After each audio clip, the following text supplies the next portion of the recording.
Oh, this is the whole place is filled. This is good. Great Hall is beginning to look like a great hall again. This is really good. Well, good morning.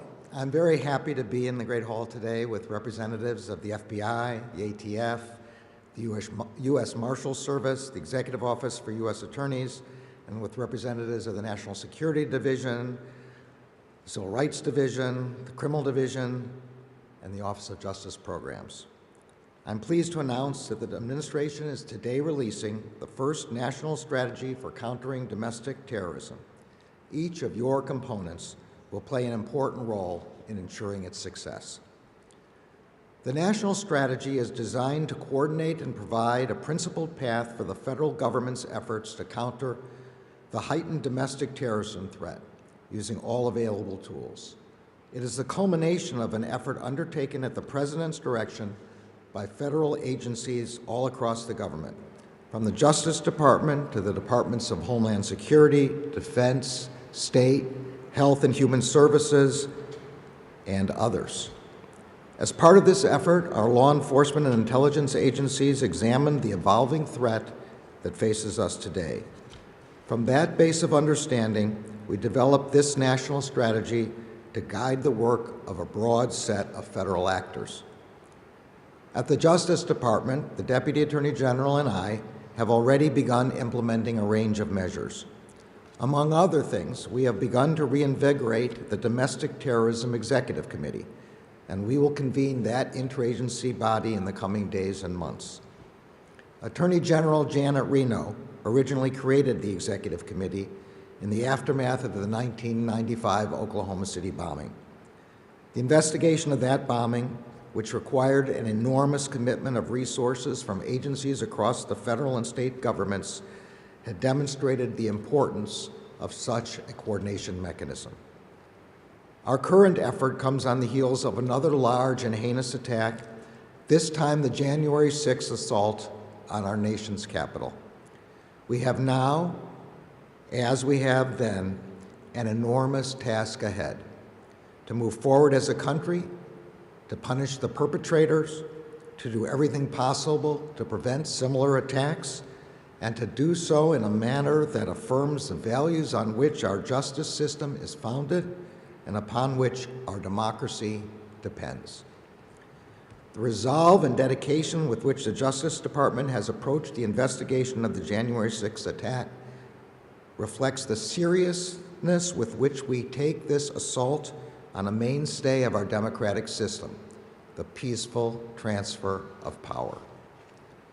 Over the 160 days since the attack, we have arrested over 480 individuals and brought hundreds of charges against those who attacked and law enforcement officers, obstructed justice, and used deadly and dangerous weapons to those ends. That would have not been possible without the dedication of our career prosecutors and agents, as well as the critical cooperation of ordinary Americans who, in acts large and small, have shown that they are our best partners in keeping America safe. Within the very first week following the attack, members of the public took it upon themselves to submit over 100,000 pieces of digital media to the FBI. Unfortunately, we know from experience that domestic terrorism and violent extremism comes in many forms. 6 years ago, 9 black men and women were shot and killed while praying at their church in Charleston. 4 years ago, this week, an attacker shot 4 people at a congressional baseball practice after confirming that the players were Republicans. 2 months later, a man drove his car into a crowd of peaceful protesters against white supremacism in Charlottesville, murdering 1 and injuring many more. In 2018, 11 Jewish worshipers were shot and killed at their synagogue in Pittsburgh, and 2 summers ago, 23 people, most of whom were Latino, were gunned down while shopping at a Walmart in El Paso. Such attacks are not only unspeakable tragedies for the victims' loved ones, they are also a tragedy for our country, an attack on our core ideals as a society, We must not only bring our federal resources to bear, we must adopt a broader societal response to tackle the problem's deeper roots. This effort begins with taking a rigorous look at the problem we face.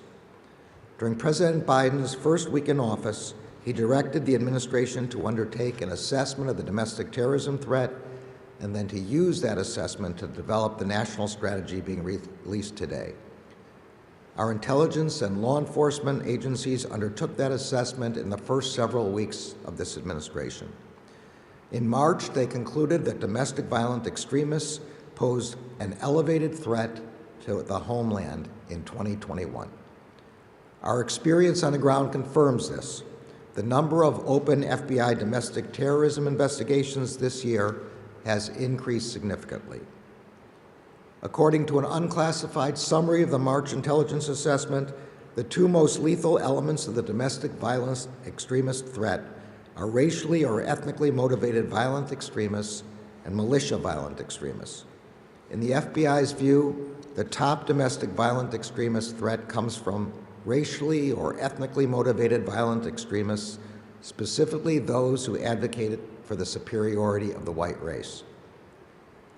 The March assessment concluded that the militia violent extremist threat, which is described as those who, quote, take overt steps to violently resist or facilitate the overthrow of the United States government in support of their belief that the United States government is purportedly exceeding its constitutional authority, also increased last year and will almost certainly continue to be elevated throughout 2021. Particularly concerning is the March assessment's observation that the threat from lone offenders or small cells poses significant detection and disruption challenges because of those actors' capacity for independent radicalization to violence, ability to mobilize discreetly, and access to firearms. The domestic violent extremist threat is also rapidly evolving. As FBI Director Wray has noted, we continue to observe actors driven by a diverse set of violent motivations, sometimes personalized and developed from a mix of violent ideologies. Developments in technology exacerbate the overall threat. Today, people may be drawn to social media and then to encrypted communications channels. There, they may interact with like-minded people across the country and indeed the world who want to commit violent attacks. And they may then connect with others who are formulating attack plans as well as mustering the resources, including firearms and explosives, to execute them. Technology has amplified and enabled transnational elements of the threat. In earlier days, foreign terrorist groups had to board airplanes to conduct attacks in America.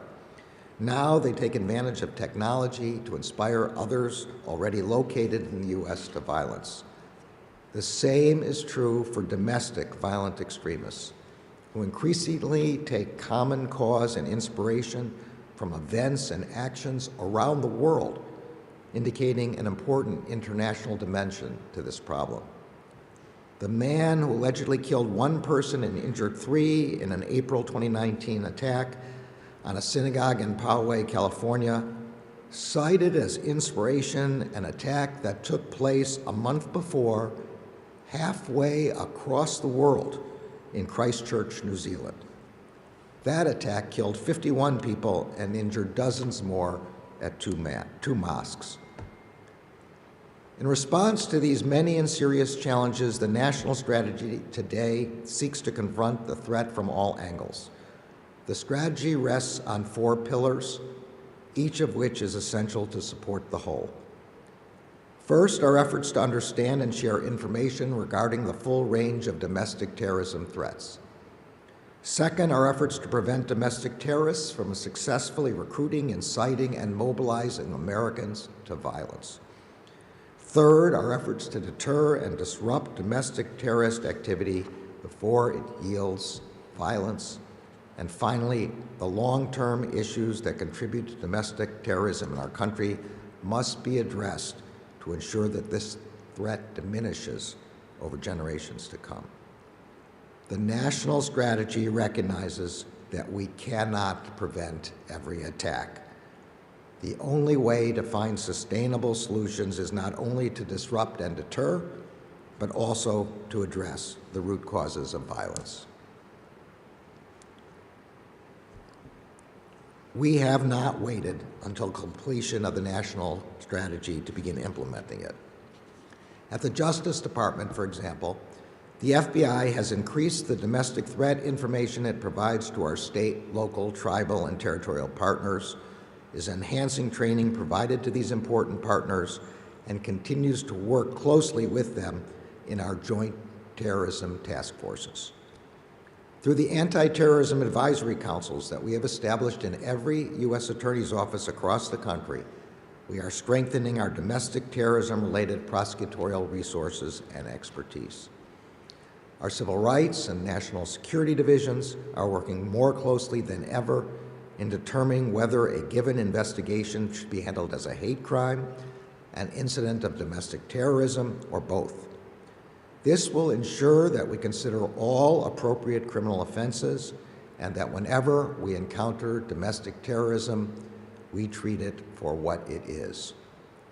Through a directive we issued earlier this year, we are ensuring that we carefully track investigations in cases with a domestic terrorism nexus, and our grant-making components are dedicating additional resources to helping states, localities, and others focus on the threat.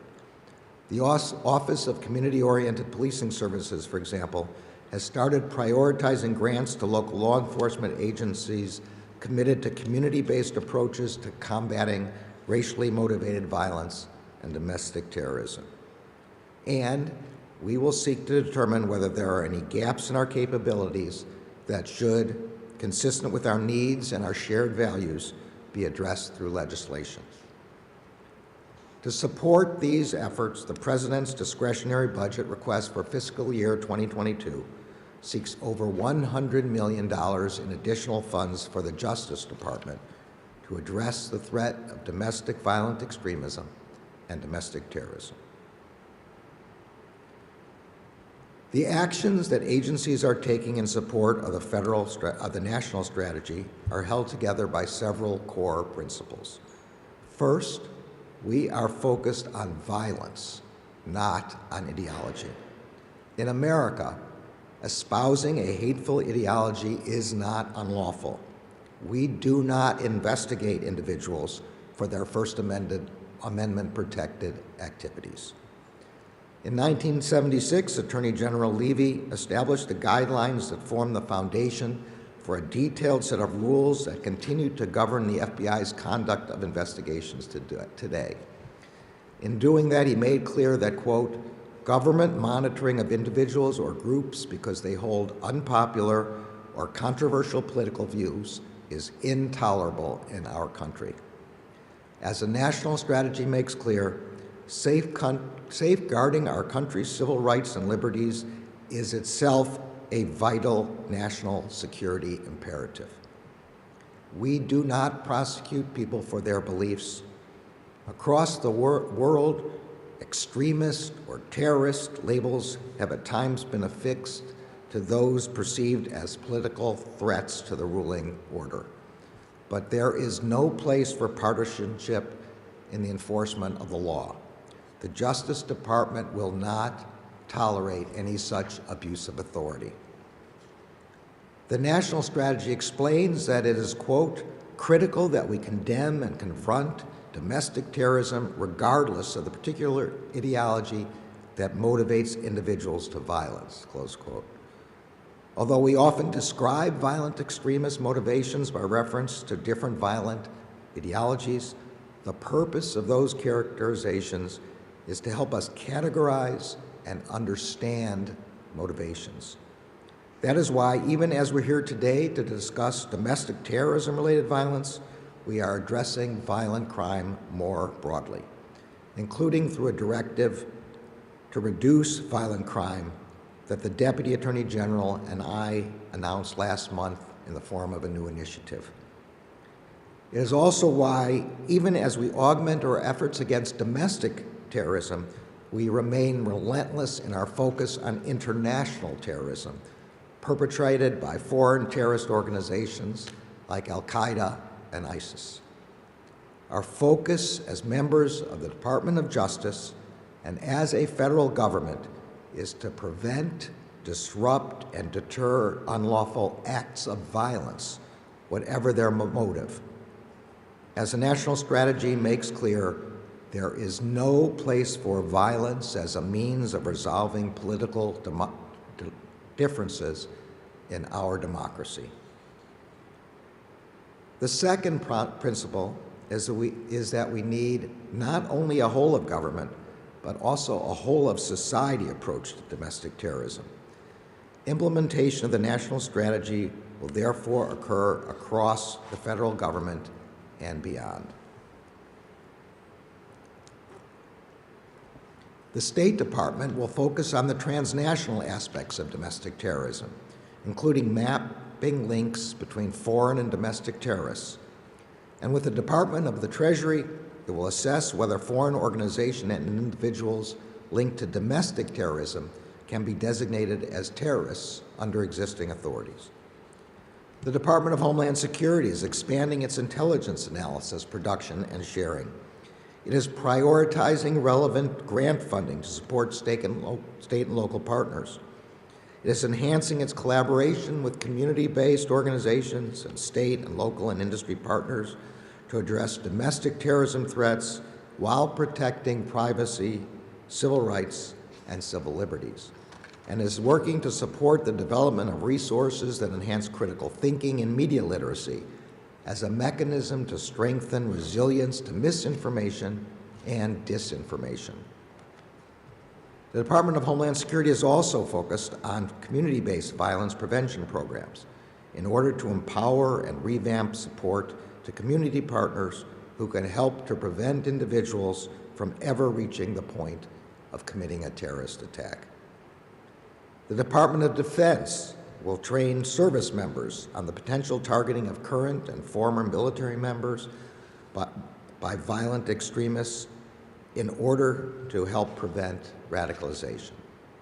The Department of Health and Human Services will work with the Departments of Education, Homeland Security, and Justice to develop a website that aggregates and publicizes information on federal resources, including grants, training, and technical assistance, that can assist state and local authorities and the general public in identifying the resources they need to implement their own counter-domestic terrorism programs. And those are just a few examples. We have a track record of successful collaborative approaches to the challenges posed by terrorism, not just at the federal level, but also with our state, local, tribal, and territorial partners. The Justice Department's first Joint Terrorism Task Force, for example, was established in New York in 1980. At the time, it was staffed with just 11 FBI investigators and 11 members of the New York City Police Department. Today, our approximately 200 Joint Terrorism Task Forces have over 4,300 officers from more than 550 local, state, and federal agencies who work together every day as our first line of defense against terrorist attacks. The work that we do to support and enhance the resources and capabilities of our local partners who are on the front lines of our counterterrorism efforts is vital to our success. Nearly every day I get a briefing from the FBI director and his team. In those briefings, I'm struck by the frequency with which a critical tip or lead in an investigation comes from a state or local law enforcement member or from a member of the public. The FBI reports that roughly 50% of our cases originate from tips and leads from law enforcement or private sector partners and private citizens who identify potential threats and report them to the FBI or our partners. Creating and maintaining an environment in which individuals, community groups, and others continue to come to us depends on the extent to which we can continue to merit their trust. This includes making sure that our determinations are made free from bias, so that, too, must be part of our long-term approach. Equally important is our work with private industry and with international partners. The national strategy emphasizes that the government should continue to enhance the domestic terrorism-related information it offers to the private sector. The technology sector is particularly important to countering terrorist abuse of internet-based communication platforms to recruit, incite, plot attacks, and foment hatred. Along with more than 50 other countries, the United States has joined the Christchurch call to action to collaborate with each other and relevant stakeholders, including tech companies, NGOs, and academics, to tackle the online aspects of this threat. The Christchurch call is just one example of the many productive engagements we have had with our international partners. Our third principle is that we build upon and learn from the past. A look at our past efforts to combat terrorism teaches valuable lessons about what can go right and what can go wrong. It should also give us hope about our ability to rise and adapt to the challenge. I'm personally struck by three events that occurred not far from each other at different points in the last 100 years. When I visited the Greenwood district in April of this year, where Black Wall Street once thrived in Tulsa, Oklahoma, I was struck by the failure to do justice after the 1921 Tulsa Race Massacre. Over 1,250 homes were burned down. Some 10,000 people were left homeless. Businesses, schools, houses of worship, and 35 city blocks were destroyed. The number of people killed is estimated in the hundreds. All that destruction and death, and not a single person was prosecuted for it. Almost 75 years later, just over 100 miles southwest of Tulsa in Oklahoma City, after an attack that resulted in the deaths of 168 people, the Justice Department successfully apprehended, prosecuted, and convicted the men responsible for the bombing of the Murrah Federal Building. And 5 years ago, across Oklahoma's northern border in Kansas, federal authorities disrupted a plot to bomb an apartment complex and its mosque and to kill its residents, immigrants from Somalia. Working with Joint Terrorism Task Force partners, the government prevented the bombing. No one died, and those who sought to commit it were convicted of their crimes. Since the tragedy of 9/11, we have changed our intelligence community infrastructure, created national mechanisms for coordinating counterterrorism efforts across the government, and disrupted and prosecuted hundreds of terrorism-related offenses through a legal system that has proven resilient and just. We cannot promise that we will be able to disrupt every plot, defuse every bomb, or arrest every co-conspirator before they manage to wreak unspeakable horror. But we can promise that we will do everything in our power to prevent such tragedies. And we can further promise that we will never again fail, as we did after Tulsa, to pursue justice. Finally, the long-term issues that contributed to domestic terrorism in America must be addressed to ensure that this threat diminishes over generations to come. To diffuse the underlying causes of domestic terrorist attacks, we must promote a society that is tolerant of our differences and respectful in our disagreements. The Justice Department remains acutely aware of the continuing threat posed by international terrorist organizations. We will never take our eyes off the risk of another devastating attack by foreign terrorists. At the same time, we must respond to domestic terrorism with the same sense of purpose and dedication. Attacks by domestic terrorists are not just attacks on their immediate victims, they are attacks on all of us collectively, aimed at rending the fabric of our democratic society and driving us apart. To confront the menace they pose, we must understand and share information regarding the full range of threats we face, prevent domestic terrorists from successfully recruiting, inciting, and mobilizing Americans to violence, redouble and expand our efforts to deter and disrupt domestic terrorism activity before it yields violence, and address the long-term issues that contribute to domestic terrorism in our country. The national strategy for countering domestic terrorism is a key step in our efforts. We have much work ahead. Thank you all for joining me today and for the work you will do to put this strategy into action. Thank you.